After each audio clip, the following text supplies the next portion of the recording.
This is Dr. Louis Blevins of Pituitary World News, coming to you again with another instructional video on learning to read MRI studies.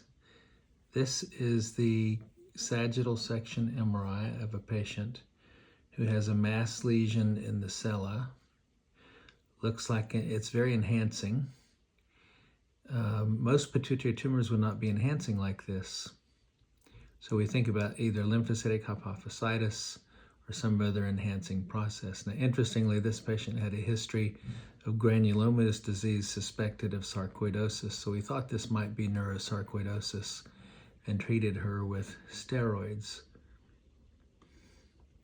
So the next film I'll show you is a film 12 years later. She was treated with steroids and ultimately this process burned out and now she has an empty sella. This is remnant, very thin wisp of pituitary. This is spinal fluid filling the sella here. So this is the end result of neurosarcoidosis.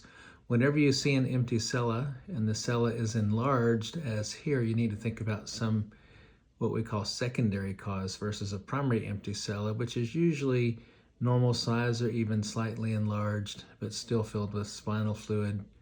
When the sella is enlarged, you need to think about some other cause rather than a congenital defect in the diaphragma sella.